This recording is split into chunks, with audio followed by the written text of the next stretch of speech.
दोस्तों, एक शहर के डीएम जिनका नाम राहुल वर्मा होता है और एससीपी साहब जिनका नाम रविंदर सिंह होता है, एक दिन दोनों मजदूर का भेष बदलकर अपनी शर्ट के अंदर लाइव कैमरा लगाकर अपने ही शहर सिरसा के पुलिस स्टेशन पहुंचते हैं। थाने पहुंचने के बाद ये लोग हमारी भैंसें चोरी हो गई है ऐसी रिपोर्ट लिखवाने के लिए जाते हैं और जाकर देखते हैं कि पुलिस स्टेशन का जो दरोगा साहब है वह कुर्सी पर बैठे हुए सिगरेट पी रहा होता है और उन्होंने अपने पैरों को अपने टेबल पर रख रखा था और शर्ट के बटन खुले हुए थे, जैसे कि कोई गली का बदमाश हो। इस तरह से थाने में बैठे थे।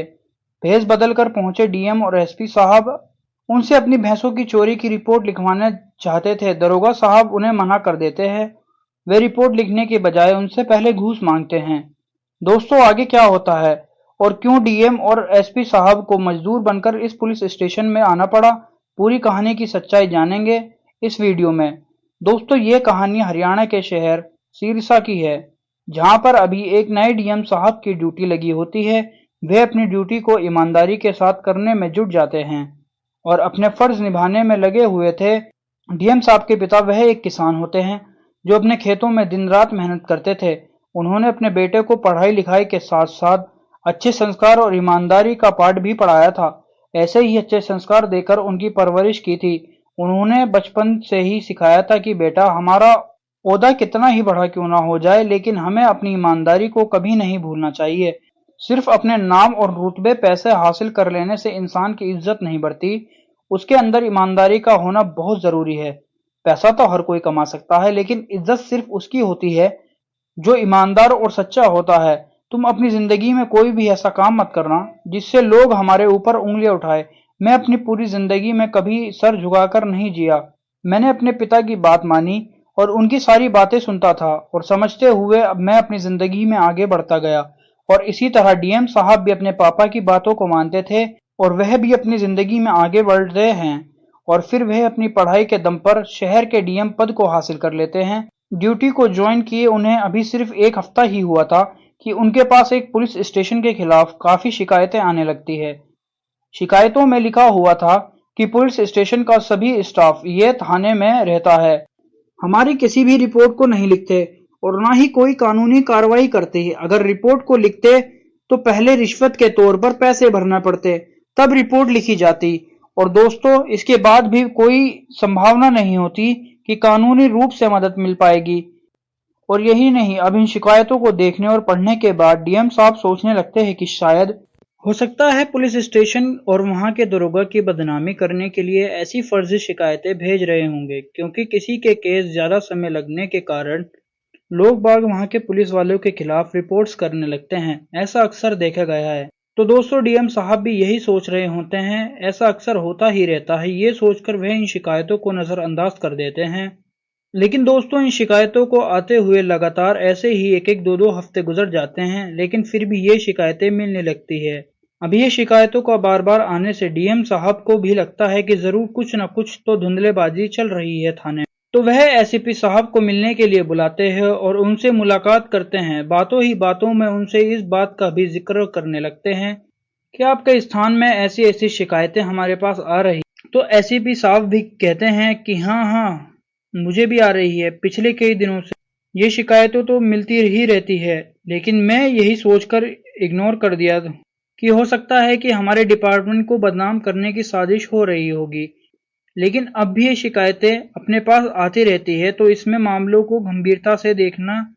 इसके बाद डीएम और एसीपी साहब इस मामले की जांच करने का फैसला कर लेते हैं, लेकिन जांच पड़ताल करने से पहले वह सोचते हैं कि अगर हम ऐसे ही थाने में जाकर सीधे एक्शन लेंगे तो शायद उन्हें इस बात की खबर मिल जाएगी और वे हमारे सामने ऐसी कोई गलती या काम नहीं करेंगे। हम दोनों ने एक प्लान बनाते हैं कि हम एक ऑपरेशन जारी करते हैं जिसके तहत हम अपने भेष बदलकर थाने में रिपोर्ट्स लिखवाने जाएंगे। ऐसा करने से हमें सारी सच्चाई का पता भी चल जाएगा कि थानेदार हमारे साथ कैसा बर्ताव करता है। वे हमारी रिपोर्ट्स लिखते हैं या हमसे रिश्वत की मांग करते हैं। अब दोस्तों, जो पुलिस स्टेशन है वहां का माहौल बहुत ज्यादा खराब होता है।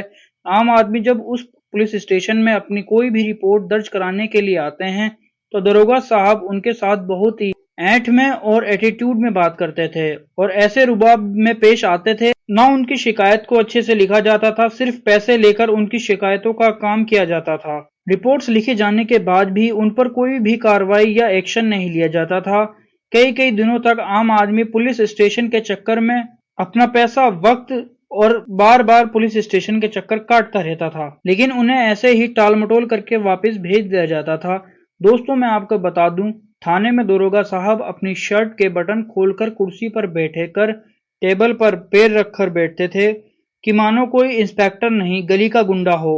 वे दरोगा साहब अपने सामने किसी के नहीं सुनते थे। कुछ इसी तरह से उस थाने का कार्यक्रम चल रहा था। इसके बाद डीएम साहब और एसीपी साहब भेष बदलकर अपने सर पर पुराना गमछा बांधते हैं और शर्ट के साथ एक लुंगी पहनते हैं और शर्ट के अंदर अपनी एक लाइव कैमरा भी छुपा लेते हैं। उसको फिक्स करने के बाद दोस्तों पूरी तरह से भेष बदल लिया था, जिससे कि वे किसी की पहचान में ना आ जाए कि यह डीएम और एसीपी साहब है। वे अपनी गाड़ियों को शहर के बाहर रुकवा कर वहां से एक रिक्शा करके पुलिस स्टेशन पहुंचते हैं। जैसे ही थाने के अंदर जाने लगते हैं तो बाहर खड़ा कांस्टेबल उन्हें बाहर ही रोकते हुए कहता है कि अरे रुको दोनों, यहाँ कहाँ घुसे चले जा रहे हो? कहाँ जाना है तुम्हें? क्या काम है तुम लोगों को? पहले मुझे बताओ, उसके बाद ही अंदर जाने दिया जाएगा। तो दोस्तों डीएम साहब कहते हैं कि हमें रिपोर्ट दर्ज करानी है, इसलिए अंदर जा रहे हैं। तो कांस्टेबल उनसे कहता है कि तुम यहाँ ऐसे डायरेक्ट अंदर नहीं जा सकते हो। क्या तुम लोग यहाँ पर पहली बार आए हो, जो तुम्हें मालूम नहीं कि थाने के अंदर कैसे जाया जाता है? डीएम साहब उसकी यह बात सुनकर सोच में पड़ जाते हैं कि यह कांस्टेबल भी यहाँ बाहर ही लोगों को रोक रहा है, तो अंदर क्या हाल कर रखा होगा। तो फिर एसपी साहब डीएम साहब को एक साइड में लेकर जाते हैं और कहते हैं कि सर अभी एक्शन लेने का टाइम नहीं है, यह अभी पैसे ही मांग रहा है, आपको इसे पैसे दे देने चाहिए और चलकर देखते हैं कि अंदर यह लोग हमारे साथ क्या क्या खेल खेलेंगे। और इस बात को सुनकर डीएम साहब को गुस्सा तो आता है बहुत, लेकिन वह अपने गुस्से को कंट्रोल करते हैं क्योंकि वे एक ऑपरेशन के तौर पर ही काम कर रहे थे। फिर वे अपनी शर्ट की जेब से 5,000 रुपए निकालकर कांस्टेबल को देते हैं। कांस्टेबल कहता है कि तुमने मुझे भिखारी समझ रखा है कि जो 5,000 रुपए दे रहे हो, और पैसे निकालो अपनी जेब से। तो डीएम साहब गुस्से में लाल हो जाते हैं, लेकिन एसीपी साहब उनके कंधे पर हाथ रखते हैं और फिर अपनी जेब से 5,000 निकालते हैं और उसे कांस्टेबल को दे देते हैं कि साहब हम गरीब लोग हैं, इससे ज्यादा हमारे पास पैसे नहीं हैं। आज अगर हमारी रिपोर्ट ना लिखी गई तो हमारा बहुत बड़ा नुकसान हो जाएगा। तो कांस्टेबल कहता है कि ठीक है अंदर चले जाओ, वहां कैबिन में उधर साहब बैठे हैं, उन्हें अपनी समस्या बता देना और रिपोर्ट लिखवा देना। तो डीएम और एसीपी साहब एक दूसरे का मुंह देखते हैं, फिर वह सीधा कैबिन के अंदर चले जाते हैं जहां दरोगा साहब बैठे हुए थे। अब कैबिन के अंदर का नजारा देखकर वे और भी ज्यादा गुस्से से लाल पीले हो जाते हैं। वे देखते हैं कि वहां दरोगा कुर्सी पर बैठा हुआ सिगरेट पी रहा था, पैरों को उसने टेबल के ऊपर रख रखा था। तभी दोस्तों उन दोनों के अंदर जाने के बाद वह अपने पैरों को हटाकर डीएम और एसीपी साहब को देखता है और बोलता है कि हाँ भाई क्या काम है, किस लिए आए हो यहाँ? तो डीएम और एसीपी साहब जो मजदूर के भैंस में थे, हाथों को जोड़ते हुए कहते हैं कि सरकार हमारी 4 भैंसें चोरी हो गई हैं, उसकी रिपोर्ट लिखवाने के लिए आए हैं। आप जल्द से जल्द हमारी रिपोर्ट लिखकर हमारी भैंसों को ढूंढने में मदद कर दीजिए। मैं बहुत गरीब आदमी हूँ, उन भैंसों का दूध बेचकर अपना घर परिवार चला रहा हूँ, उसी से मेरा घर परिवार का पालन पोषण हो रहा है। अगर वो भैंसें मुझे जल्दी नहीं मिली तो मैं अपने परिवार का पेट नहीं पाल पाऊंगा। हम बड़ी चुनौतियों से गुजर रहे हैं। तो दरोगा साहब गुस्से में चिल्लाते हुए बोलते हैं कि तुम लोग सुबह से कहाँ मर गए थे, जो शाम के वक्त हमें परेशान करने के लिए आए हो? तो कहते हैं कि सरकार सुबह से तो हम खुद ही अपनी भैंसों को ढूंढने में लगे हुए थे ताकि हमें हमारे पैसे मिल जाए और हमें पुलिस स्टेशन के चक्कर ना काटने पड़े, लेकिन भैंसों को पूरे शहर में ढूंढने के बाद भी वे हमें कहीं नहीं मिलती। अब हम आपसे दरख्वास्त करते हैं कि आप हमारी रिपोर्ट लिख लीजिए और हमारी भैंसों को ढूंढने में हमारी सहायता कीजिए। दरोगा साहब कहते हैं कि देखिए ऐसे तो तुम्हारी रिपोर्ट नहीं लिखी जा सकती, शाम हो चुकी है, इसलिए अब हमारे लिए शाम का कोई इंतजाम करो, उसके बाद ही हम तुम्हारी रिपोर्ट्स लिख सकते हैं। तो इस बात को सुनते ही डीएम साहब फिर से सोच में पड़ जाते हैं कि उन्हें कुछ समझ नहीं आता। वह गुमसुम होकर उसी दरोगा के ऑफिस में खड़े रहते हैं और दरोगा को देख रहे होते हैं। तभी दोस्तों एसीपी दरोगा से कहते हैं कि सरकार हमें आपकी कुछ बात समझ नहीं आई, आप कहना क्या चाहते हैं? इतना सुनते ही जो दरोगा साहब थे वे बहुत गुस्सा हो जाते हैं और बाहर से कांस्टेबल को आवाज लगाते हैं कि इन दोनों को धक्का मारकर थाने से बाहर निकालो, इन भीख मंगों को तुमने अंदर आने कैसे दिया। दोस्तों, इसके बाद कांस्टेबल उन दोनों से के हाथ पकड़कर उन्हें बाहर खींचकर ले जाता है और बाहर जाकर उन्हें समझाता है कि देखो, अगर तुमने अपनी रिपोर्ट लिखवानी है तो इसके लिए तुम्हें पहले कुछ दरोगा जी को कुछ ना कुछ सेवा पानी करनी होगी। सेवा पानी की यह बगैर तुम्हारी कोई भी रिपोर्ट नहीं लिखी जाएगी। आप फालतू का समय खराब मत करो, जल्दी से जल्दी पैसा जमा करो और अपना काम बनवाओ। इतना सुनने के बाद ही डीएम और एसीपी साहब फिर से कांस्टेबल से कहकर केबिन के अंदर जाते हैं और दोनों ही अपने अपने शर्ट की जेब से कुछ पैसे निकालते हैं और दरोगा के टेबल पर रख देते हैं। तकरीबन 10,000 रुपए टेबल पर रख देते हैं और हाथ जोड़कर खड़े हो जाते हैं। कहते हैं कि हमारे पास सिर्फ इतना ही पैसे हैं, इससे ज्यादा अब हमारे पास कुछ भी नहीं है। अब जैसे ही दरोगा साहब पैसों को टेबल पर रखा देखते हैं तो गुस्से में गर्म होकर बोलते हैं कि सिर्फ इतना ही, इतने कम पैसों में तुम्हारी रिपोर्ट कैसे लिखी जा सकती है।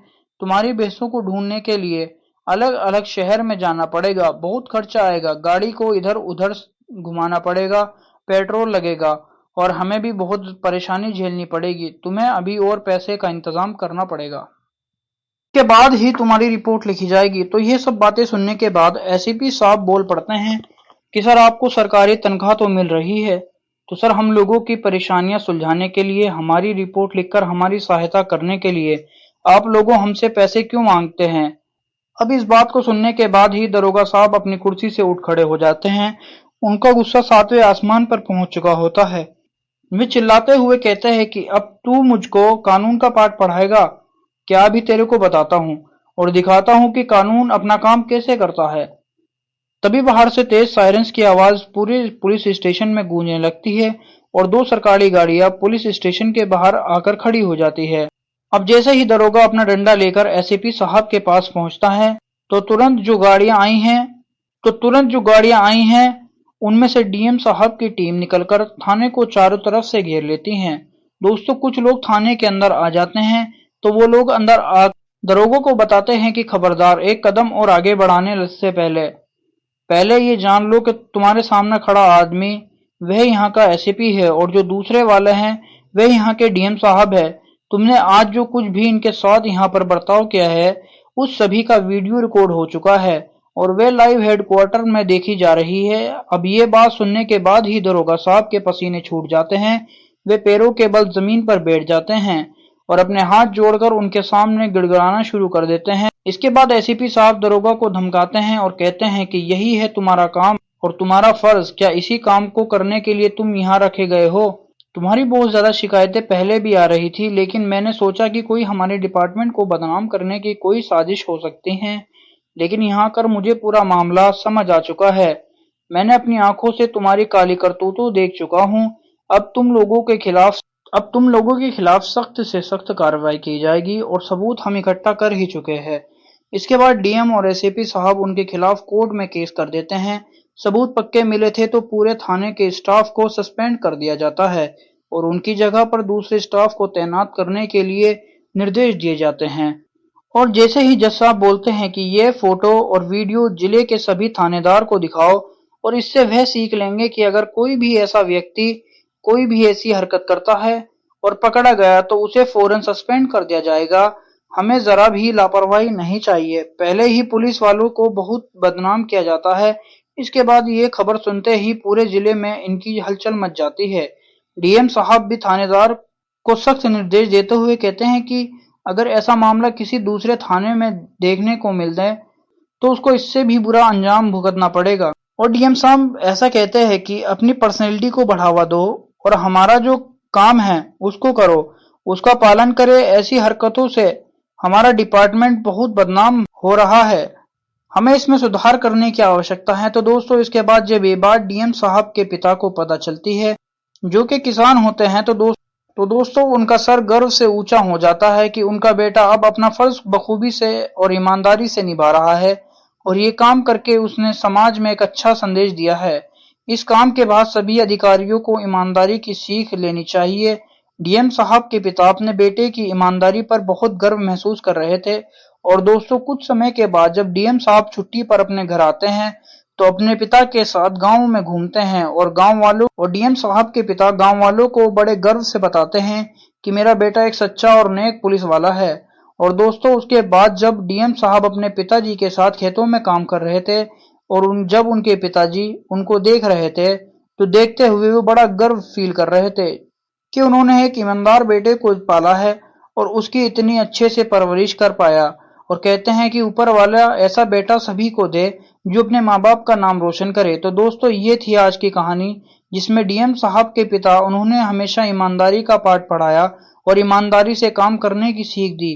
और दोस्तों डीएम साहब ने भी आगे चलकर ईमानदारी की और अपने फर्ज की मिसाल को कायम करने लगे, लोगों की सेवा में लगे रहे और एसीपी साहब के साथ मिलकर ऑपरेशन जारी रखा, शहर से रिश्वतखोरी को आजादी दिलाई। आपका क्या कहना है डीएम और एसीपी साहब के बारे में? जो भी राय हो हमें कमेंट में अवश्य बताएं। अगर आपको वीडियो जरा भी पसंद आई है तो वीडियो को लाइक करें और चैनल को सब्सक्राइब कर लीजिए। मिलते हैं फिर अगली कहानी में। तब तक के लिए जय हिंद, जय भारत।